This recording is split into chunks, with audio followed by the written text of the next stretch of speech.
जो भी मांगोगे उन सब में श्रेष्ठ है, तुमसे मांगते हैं तुमको।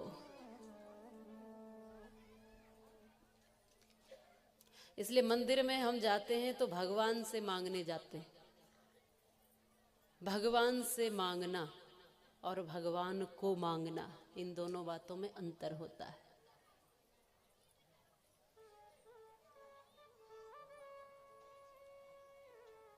बहुत कम लोग ऐसे होंगे जो बिना मतलब के, बिना स्वार्थ के मंदिर जाते हों, बिना स्वार्थ के भगवान का भजन करते। बहुत कम लोग ऐसे होंगे। एक मंदिर के बाहर भिखारी कटोरा लेकर खड़ा था। मंदिर में जाने वाले व्यक्ति से उसने कहा, भैया कुछ इस कटोरे में डाल दो, कुछ दे दो। तो तुरंत उसने कड़क करके कहा कि भिखारी कहीं का, मांगता ही रहता है, जब देखो मांगते ही रहेंगे। ऐसा कह करके दिया तो कुछ नहीं, भीतर चला गया। भीतर से बाहर निकल के जब आया, मंदिर से जब लौट कर आया, तो फिर यही भिखारी खड़ा मिला और फिर इसने आगे हाथ कर दिए, थोड़ा कुछ दे दो। इसने कहा कि अभी अभी तो तुझे समझाया था, मांगते ही रहते और कोई काम नहीं है। भिखारी ने कहा, भैया क्षमा करना और एक बात सत्य सत्य बताना, तुम मंदिर में क्या करने गए थे? तुम भी तो मांगने ही गए थे, तुम मांगते नहीं रहते हो। पर मुझसे इतनी गलती हो गई कि मैंने भिखारी से भीख मांग ली। अरे तुम कौन सा भगवान का भजन करने गए थे मंदिर? तुम भी तो हे प्रभु ये दे दो, हे प्रभु वो दे दो। अरे तुम वहां मांग रहे थे, मैं यहां मांग रहा हूं, तुम में मुझ में अंतर क्या है? बस मैंने भिखारी से मांग लिया, जो खुद ही मांगने वाला उससे मांग लिया। यदि मैं भी परमात्मा से मांगता तो मुझे भी मिल जाता। तो सोचे हम, और सत्य में वो देने वाला, बात तो निश्चित है, ये बात बिल्कुल निश्चित है। एक बार अकबर ने बीरबल से 3 प्रश्न किए कि तुम्हारा परमात्मा कैसा है, कहां रहता है और क्या करता है। अब तुम स्वयं सब सोचो, कैसा है तुम्हारा भगवान, कहां रहता है, क्या करता है। ये 3 प्रश्न कोई बहुत सरल नहीं है, और समझ जाओ तो बहुत सरल है। कैसा है ईश्वर, क्या देखा है उसको कभी? कहां रहता है, कोई ठिकाना पता है, कोई फोन नंबर, कोई एड्रेस? और क्या करता है? तो बीरबल चिंता में आ गया। इसके पुत्र ने पूछा, जब घर में ये चिंतित था कि पिताजी बात क्या है, तो इसने कहा बच्चों की बात नहीं है, ये बड़ों की बात है। हम यही सोचते हैं भजन बच्चों की बात नहीं है, हम यही सोचते हैं कि भजन तो बूढ़े ही करते हैं, भगवान की बात तो बूढ़े ही समझते हैं, बच्चे तो समझते ही नहीं हैं।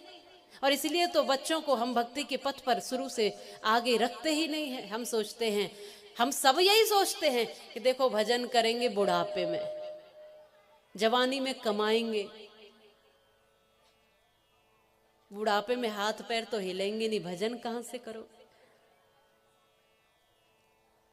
इसने भी कहा कि बच्चों की बात नहीं है। कहा पिताजी आप चिंतित हैं, मैं आपका पुत्र हूं, बताओ तो सही, मैं छोटा हूं पर कोई न कोई हो सकता है समाधान मिल जाए। तो कहा कि बेटा, बीरबल बोलने लगा कि 3 प्रश्न बादशाह ने पूछे हैं, भगवान तुम्हारा कैसा है, कहाँ रहता है और क्या करता है। तो इसने कहा बस इतनी सी बात, जाकर के कह दो बादशाह को कि ऐसे प्रश्नों का उत्तर तो हमारे बच्चे दे दिया करते, हम दे देंगे इस प्रश्न। ये 3 प्रश्न के कितने सरल प्रश्न हैं। तो ये देखता रह गया। कई बार बच्चे भी बहुत कुछ सिखा देते।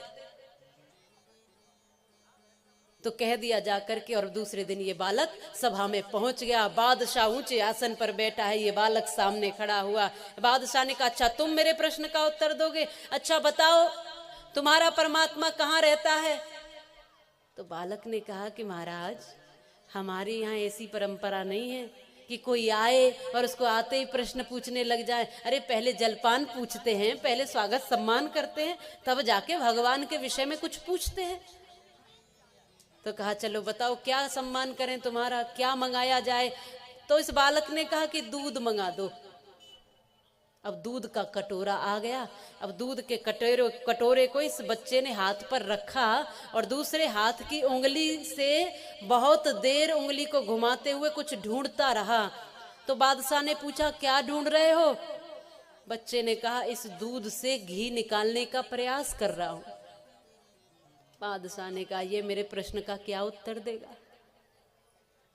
अरे बालक, कोई उंगली से घी थोड़ी निकलेगा दूध से। तो बालक ने कहा, फिर कैसे निकलता है? बादशाह ने कहा कि इसके लिए तो कुछ क्रियाएं होती हैं। 8 एक प्रक्रिया उसने बताई कि पहले दूध निकाले, फिर दूध को गर्म किया जाता है, दूध को ठंडा किया जाता है, उसमें जामन डाला जाता है, फिर उसको दही बनाया जाता है, दही को बिलोया जाता है, फिर दही बिलोकर मक्खन निकाला जाता है, मक्खन को भी गर्म किया जाता है, फिर जाकर घी निकलता है। इतना कुछ करना पड़ता है, कोई ऐसे उंगली चला के थोड़ी मक्खन से घी, दूध से घी निकल जाएगा। तो इस बालक ने कहा कि फिर आपके बस पूछने से भगवान मिल जाएगा? आपके प्रश्न का ये उत्तर है। जैसे आपने बताया, इसी प्रश्न में उत्तर छुपा हुआ है कि जैसे आपने कहा, माना कि दूध के कण कण में घी छुपा हुआ है, लेकिन केवल ऐसे हाथ घुमाने से नहीं निकलेगा, कुछ प्रक्रियाएं उसके लिए होती है। वैसे इस बालक ने कहा कि वैसे ही इस सृष्टि के कण कण में परमात्मा छुपा हुआ है। उसके लिए लेकिन 8 अष्टांग योग को धारण करना पड़ता है। यम, नियम, आसन, प्राणायाम, प्रत्याहार, धारणा, ध्यान और समाधि। समाधिष्ट होकर योगी जन उसको अपने भीतर प्रकट कर लिया करते हैं। इसका मतलब परमात्मा कण कण में व्याप्त है। वो कहाँ रहता है? हर जगह मौजूद है, लेकिन नजर आता नहीं, और योग साधन के बिना कोई उसे पाता नहीं। तो इस बालक ने बताया कि सृष्टि के कण कण में व्याप्त है, पर जैसे कण कण में दूध के घी है, पर उसके लिए भी कुछ क्रियाएं करनी पड़ती है, वैसे ही संसार से परमात्मा को प्रकट करने के लिए कुछ योग साधन, समाधि, ध्यान, भजन हमें करना पड़ता है। दूसरा प्रश्न कि फिर वो दिखता कैसा है, रूप कैसा है उसको? आनन रहित सकल रस भोगी, बिनु वाणी वक्ता बड़ जोगी। वो तो निराकार है, वो है कैसा, उसका स्वरूप कैसा? तो उसने कहा, ये जैसा दूध है ना, दूध की कोई आकृति थोड़ी है। आपने कटोरे में डाला तो उसने कटोरे का आकार ले लिया, गिलास में डालोगे गिलास का आकार ले लेगा, बड़े पात्र में डालोगे बड़ा हो जाएगा, छोटे में डालोगे छोटा हो जाएगा। जैसे ये दूध का आकार है, वैसे ही आकार परमात्मा का, वो तो निराकार है। जैसे इस दूध का अपना कोई आकार नहीं है, जिस जिस पात्र में डालोगे वैसा वैसा हो जाएगा, वैसे ही परमात्मा का अपना कोई आकार नहीं, वो निराकार है। लेकिन भक्त जिस जिस भाव से उसको पुकारते हैं, वो उस भाव से अपना स्वरूप धारण कर लेता है, साकार रूप में आ जाता है। कभी कृष्ण, कभी राम, कभी वामन, कभी वो असित बनता है, तो कभी कच्छप बनता है, तो कभी नरसिंह बनता है। अलग अलग रूपों में कभी मोहिनी भी बन जाता है। जैसे जैसे जिस जिस अवस्था में भक्त उसको पुकारता है, वो वही रूप धारण करके आ जाता है। 2 प्रश्नों का समाधान हो गया। वो कैसा है? निराकार है, लेकिन निराकार से साकार रूप में प्रकट होता है, भक्त के भाव से प्रकट होता है। कोई उसका आकार नहीं, कण कण में रहता है। 2 प्रश्नों का समाधान। तीसरा प्रश्न, वो करता क्या है? क्या करता, काम क्या है उसका? इस बालक ने कहा, महाराज एक बात बताओ, आप ऊंचे आसन पे बैठे हो और भगवान के बारे में पूछ रहे हो, मैं नीचे खड़ा हुआ हूं हाथ जोड़ के।